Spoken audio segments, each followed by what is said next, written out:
अस्सलाम वालेकुम। आज मैं आपको फर्टिलाइज़र्स के बारे में बताऊंगा। उस कंप्लीट इन्फॉर्मेशन दूंगा कि फर्टिलाइज़र्स किस किस तरह के होते हैं और कैसे कैसे हम उनको यूज़ करते हैं। तो फर्टिलाइज़र्स की जो मेन दो टाइप्स हैं वो हैं ऑर्गेनिक और इनऑर्गेनिक, यानी कि केमिकल जो इनऑर्गेनिक होते हैं।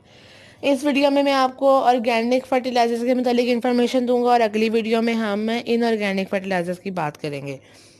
तो ऑर्गेनिक फर्टिलाइजर्स जो हैं उनका फ़ायदा ये होता है कि वो आपके प्लांट को हार्म नहीं करते। अगर आप उनको गलत तरीके से डालेंगे तो फिर वो हार्म करेंगे। अगर आप उनको सही वे में डालेंगे और फिर बेशक ज़्यादा भी डाल दें सही तरीके से तो फिर वो आपके प्लांट्स को हार्म नहीं करते।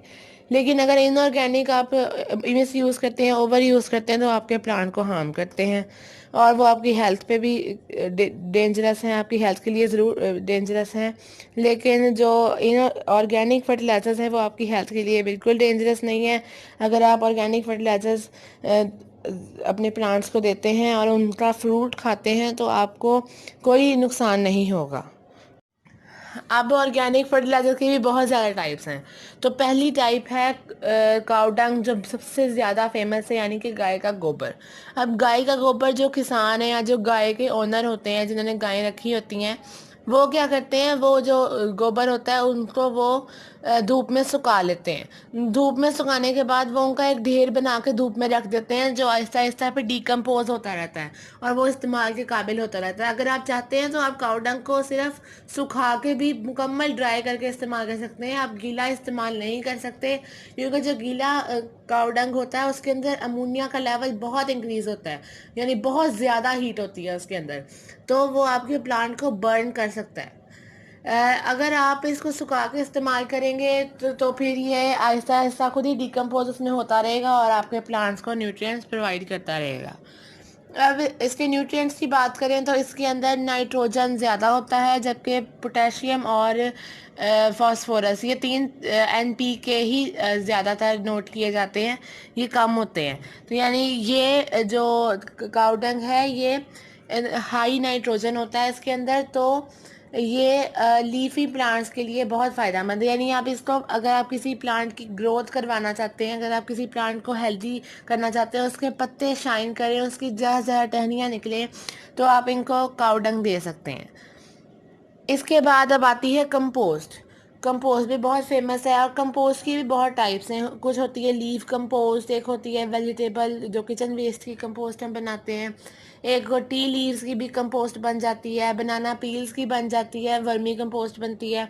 तब इनके बारे में एक के बाद एक बात करते हैं। तो शुरू करते हैं बनाना पील से। बनाना पील फर्टिलाइजर मेनली तो बेस्ट माना जाता है रोजेस के लिए, क्योंकि रोजेस को पता नहीं उनको क्या चाहिए होता है, क्योंकि इसमें पोटेशियम का लेवल ज़्यादा इंक्रीज होता है तो वो उसकी फ्लावरिंग को और इन्हेंस कर देता है।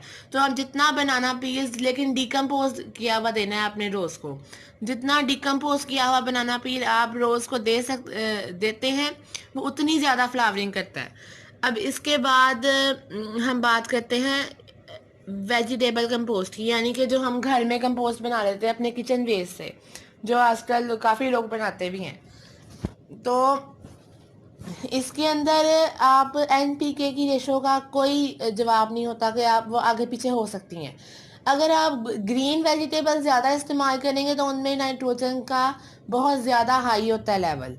और अगर आप इसमें ड्राइड वेजिटेबल ज़्यादा इस्तेमाल करेंगे या ड्राइड पत्ते इस्तेमाल कर लेंगे तो उसमें पोटेशियम का लेवल ज़्यादा होता है और फास्फोरस भी होता है थोड़ा सा।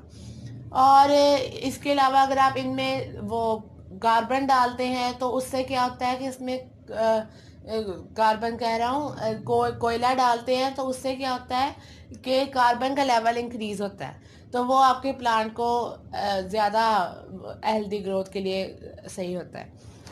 तो वेजिटेबल कंपोस्ट की बात हो गई, तो अब हम चलते हैं वर्मी कंपोस्ट की तरफ। वर्मी कंपोस्ट वो कंपोस्ट होती है जिसको हम वॉर्म्स के ज़रिए डिकम्पोज कराते हैं, यानी कि उसमें बैक्टीरिया का रोल कम होता है और वॉर्म्स का रोल ज़्यादा होता है। यानी कि जो अर्थ वॉर्म्स होते हैं ना, या जितने भी किस्म के वॉर्म्स हैं वो सारे किचन वेस्ट को या लीव्स को कम डिकम्पोज करते हैं और कंपोस्ट बनाते हैं।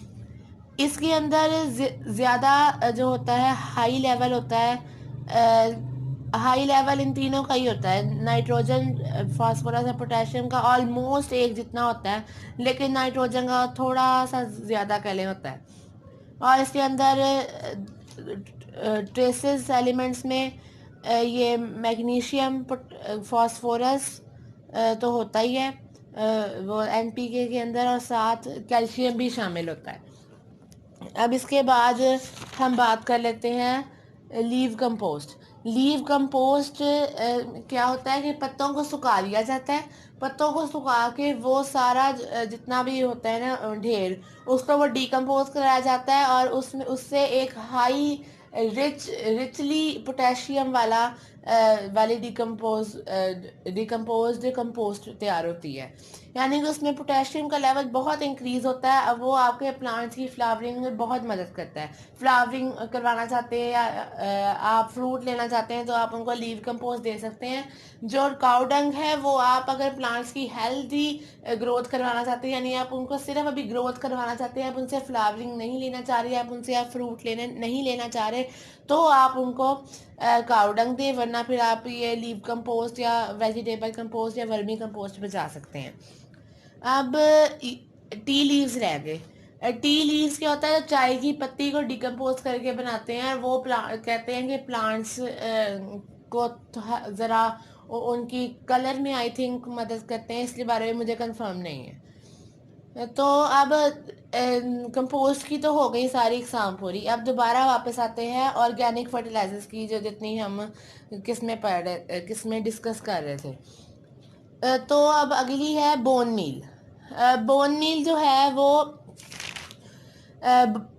बोन मील जो है वो हाई कैल्शियम रिच फर्टिलाइज़र है। यानी कि वो जो जानवर ज़िबा कर दिए जाते हैं ना, या जो जानवर मर जाते हैं, उनकी हड्डियां निकाल के उनका चूरा कर लिया जाता है। तो उसके अंदर एनपीके होता है, लेकिन उसके साथ उसके अंदर वो थोड़ा एनपीके होता है, और उसके साथ हाईली रिच कैल्शियम होता है उसके अंदर, जो आपके प्लांट की फ्रूट के लिए अच्छा रहेगा कि आपके प्लांट का जो फ्रूट है वो बड़ा होगा, उससे उसका साइज इंक्रीज होगा। अब आते हैं फिश मील की तरफ। फिश मील जो है वो मछलियों की गंदगी से बनाया जाता है, यानी मछलियों से बनता है वो, और वो रिच इन नाइट्रोजन, पोटेशियम और फास्फोरस होता है। तीनों चीज़ें बहुत ज़्यादा होती हैं। और ट्रेस एलिमेंट्स उसके अंदर calcium, magnesium, sulphur, chlorine chlorine और आई थिंक सोडियम पाया जाता है। यस, ये सारे ट्रेस एलिमेंट्स इसके अंदर फिश मील के अंदर होते हैं। अब हम आते हैं ब्लड मील की तरफ। Blood meal high nitrogen rich fertiliser होता है, जो जानवर ज़िबा कर दिए जाते हैं उनके खून से बनाया जाता है। उसके बाद इसके अंदर थोड़ा सा फास्फोरस होता है, और बहुत थोड़ा इसके अंदर पोटेशियम होता है। तो आप इसको हाई नाइट्रोजन के तौर पे आप इसको इस्तेमाल कर सकते हैं। अब हम आखिरी हमारी रह गई एग शेल फर्टिलाइज़र।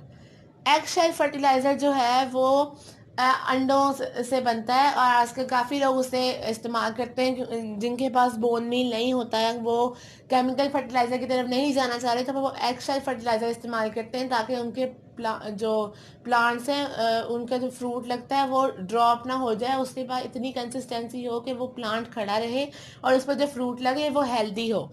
तो उसकी कैल्शियम की डेफिशिएंसी पूरी करने के लिए हम एग शेल फर्टिलाइज़र इस्तेमाल करते हैं। वो कैसे होता है कि हम एग के जो छिलके होते हैं उनको 7 दिन के लिए हम धूप पे रख देते हैं, और फिर उनका चूरा करके या तो पहले उनको डिकम्पोज करके इस्तेमाल कर लेते हैं, या पहले ही उनको साथ ही डाल देते हैं थोड़ा सा प्लांट्स की मिट्टी के अंदर मिक्स करके। तो ये कंप्लीट हो गए हमारे ऑर्गेनिक फर्टिलाइज़र्स। अगली वीडियो में मैं आपको इन ऑर्गेनिक फर्टिलाइज़र्स के बारे में बताऊंगा।